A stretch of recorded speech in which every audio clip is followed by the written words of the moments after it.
Hello everyone, this is Sapna Singh and I welcome you all to the channel Do Educate School। ठीक, तो आज क्या करने वाले हैं, आज बेसिकली क्या है, कोई क्लास नहीं होगी। आज हम कुछ इंपॉर्टेंट पॉइंट्स के बारे में डिस्कस करेंगे, कुछ इंपॉर्टेंट चीज़ों के बारे में डिस्कशन करेंगे जो कि 10th क्लास में बच्चे गए हैं, उनका प्रमोशन हुआ है 10th क्लास में, तो वो क्या चीज़ें हैं जो उनको ध्यान में रखनी चाहिए। बेसिकली क्या है कि बहुत सारी चीज़ें हैं जो बच्चों को कन्फ्यूज़ कर देती हैं, क्योंकि पैटर्न बिल्कुल चेंज हो गया है। पहले पैटर्न कुछ अलग था एग्ज़ाम का, आज क्या है, पैटर्न बिल्कुल चेंज हो गया है।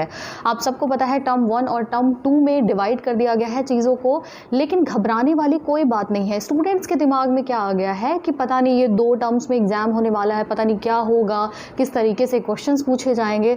तो इसमें बिल्कुल भी डरने वाली बात नहीं है। आज का जो डिस्कशन होने वाला है ये इसी टॉपिक पे है कि हमें क्या करना चाहिए, किस तरीके से चीज़ों को फॉलो करना चाहिए और किस तरीके से आप बिना डरे एग्ज़ाम को क्लियर कर सकते हो और बहुत अच्छे मार्क्स निकाल सकते हो।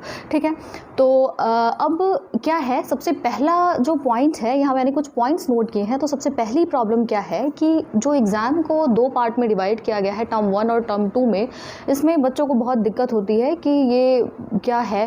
तो सबसे पहले इसके बेनिफिट्स देख लेते हैं। जो टर्म 1 और टर्म 2 में डिवाइड किया गया है एग्ज़ाम को, इसके बेनिफिट्स क्या क्या हो सकते हैं। सबसे पहली बात कि आपको बहुत ज़्यादा सिलेबस एक बार में रिवाइज़ करने की ज़रूरत नहीं होगी। जैसे कि पहले एग्ज़ाम्स में क्या होता था कि पूरी बुक आपको एक साथ रिवाइज़ करनी होती थी, लेकिन अब ऐसा नहीं है। आपको थोड़ा टाइम दिया जाएगा, उस टाइम ड्यूरेशन में आपको हाफ सिलेबस जो है कंप्लीट करना होगा। तो ये एक अच्छा तरीका है, बहुत ज़्यादा चीज़ें दिमाग में एक साथ फीड करने की ज़रूरत नहीं है। तो सबसे पहला बेनिफिट हो गया।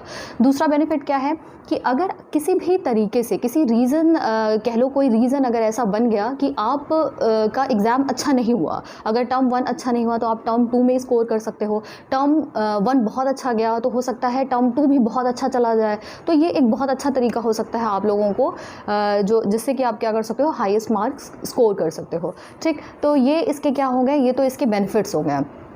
अब स्टूडेंट के दिमाग में क्या आ गया है कि पूरा ऑब्जेक्टिव पेपर है, पूरा टर्म 1 जो है वो ऑब्जेक्टिव क्वेश्चन है, मल्टीपल चॉइस क्वेश्चन इसमें पूछे जाएंगे, तो हम इसमें कैसे करें। तो इसमें बिल्कुल भी घबराना नहीं है। क्यों? क्योंकि अगर आप पुराने साल के पेपर उठा के देखो तो हमेशा क्या होता था, वहाँ पे कुछ क्वेश्चंस जो होते थे, जो बोर्ड एग्जाम में पूछे जाते थे, वो क्या होता था, स्टार्टिंग के कुछ क्वेश्चन ऑब्जेक्टिव ही पूछे जाते थे। ठीक है, वो क्या होते थे, ऑब्जेक्टिव ही पूछे जाते थे। बाद में क्या होता था, वो रिटन होता था, सब्जेक्टिव होता था। लेकिन स्टार्टिंग के क्वेश्चन हमेशा क्या हुए हैं कि ऑब्जेक्टिव क्वेश्चन ही पूछे गए हैं। तो वैसे ही ऑब्जेक्टिव क्वेश्चन जो होंगे वो टर्म 1 में पूछे जाएंगे। अब घबराने वाली बात यहाँ पे ये नहीं है कि हाँ अगर ऑब्जेक्टिव आएगा तो कैसे करोगे। पहले ऑब्जेक्टिव आता था तो लोग कैसे करते थे, आपने बुक पढ़ी है, आपने क्वेश्चन सॉल्व किए हैं, ठीक है, आपका कॉन्सेप्ट क्लियर है, तो फिर आप ऑब्जेक्टिव हो सब्जेक्टिव हो कोई फ़र्क नहीं पड़ता आपको। अगर आपने चीज़ों की प्रैक्टिस की है, मैथमेटिक्स प्रैक्टिस ही मांगती है। ठीक है, अगर आपने प्रैक्टिस की है तो डेफिनेटली आप उस चीज़ को बहुत अच्छे से कर पाओगे।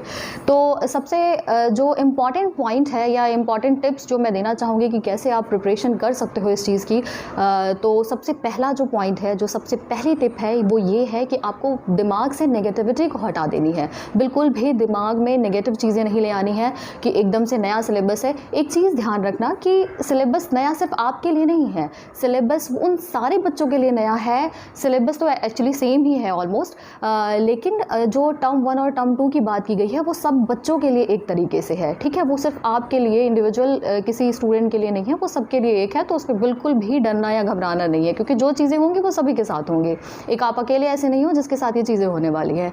ठीक, तो ये एक सबसे पहला पॉइंट हो गया। दूसरा, आपको क्या करना है, एनसीईआरटी की जो बुक होती है, एनसीईआरटी की बुक उठाओ आप। ठीक है, अगर आप कोचिंग पढ़ रहे हो, ठीक है, या ऑनलाइन ट्यूशन्स ले रहे हो या कुछ भी, कोई भी चीज़ है, तो आप क्या करो, उससे सारी चीज़ों को पढ़ो। ठीक है, जो भी मैथ्स का सिलेबस है, सिलेबस आप उठाओ। ठीक है, सिलेबस उठाने के बाद आपको क्या करना है, जो चीज़ें टर्म 1 में है, टर्म 1 में आप उसको नोट करो, सिलेबस को नोट करने के बाद जो भी टर्म 1 में पूछे जाने वाली चीज़ें हैं, जो टॉपिक्स हैं, उनको आपको कंप्लीट करना है। ठीक है, कंप्लीट किस तरीके से करना है, सबसे पहले उन टॉपिक्स को देखना है और उससे रिलेटेड जितने भी फार्मूले होते हैं, फार्मूले बिल्कुल रट लेने हैं, क्योंकि ऑब्जेक्टिव पेपर है तो हो सकता है कुछ फार्मूले जो होते हैं वो फार्मूले भी यहाँ पे पूछे जा सकते हैं। उसके चांसेस हैं। ठीक, तो फार्मूले तो बिल्कुल रट लेने हैं, क्योंकि फार्मूले सिर्फ ऑब्जेक्टिव पॉइंट ऑफ व्यू से नहीं, बल्कि अगर आपको फार्मूले याद होंगे तो ही आप मैथ्स को सॉल्व कर पाओगे। ठीक है, क्योंकि मैथ्स में है क्या, बहुत सारे चैप्टर्स हैं, उनमें आपको फार्मूले और हर एक चीज़, अगर कॉन्सेप्ट नहीं पता होगा तो आप नहीं कर पाओगे। तो इस चीज़ का आप ध्यान रखना। अब बात उठती है कि भाई हमने एनसीईआरटी सॉल्व कर लिया, क्वेश्चन प्रैक्टिस कर लिए, अब आगे हम क्या करें, ऑब्जेक्टिव क्वेश्चन हमें कहाँ से मिलेंगे, कहाँ से बाकी चीज़ें प्रैक्टिस करें। ठीक है, किस टाइप से क्वेश्चन बन सकते हैं, तो आप उसके लिए काम कर सकते हो। आर.डी. शर्मा की एक बुक आती है, तो वो उठाना, उसमें ऑब्जेक्टिव क्वेश्चन बहुत सारे दिए होते हैं, छोटे छोटे क्वेश्चन दिए होते हैं, तो आप उसको देखना और उसको सॉल्व करो। ठीक है, बहुत टाइम होता है, आप कुछ दिन उसको उसके लिए निकाल सकते हो, उसको सॉल्व करो, तो डेफिनेटली ये आपके लिए हेल्पफुल होगा। तो आज के लिए फ़िलहाल इतना ही। तो आई होप कि मैंने जो टिप्स बताई हैं वो आपके लिए हेल्पफुल होंगी। बस एक चीज़ ध्यान रखना, दिमाग से नेगेटिव चीज़ें हटा दो। डरना बिल्कुल भी नहीं है कि हाँ डर गए और पता नहीं क्या होगा, किस तरीके से पूछा जाएगा। मैंने पहले ही बोला है, सबके लिए सेम है पेपर। ठीक है, जो लेवल होगा एग्ज़ाम का वो भी सबके लिए सेम है, पैटर्न जो है वो भी सबके लिए सेम है, सिलेबस भी सबके लिए सेम है, टाइम भी सबके लिए कांस्टेंट है। जितना आपके लिए टाइम बचा है उतना बाकियों के लिए भी टाइम बचा है। तो सारे लोग मेहनत करो, लग जाओ, और डेफिनेटली बहुत अच्छा होगा। और मिलते हैं बाकी नेक्स्ट क्लास में, देखेंगे मैथ्स के कुछ प्रैक्टिस क्वेश्चन करेंगे। तब तक के लिए थैंक यू सो मच।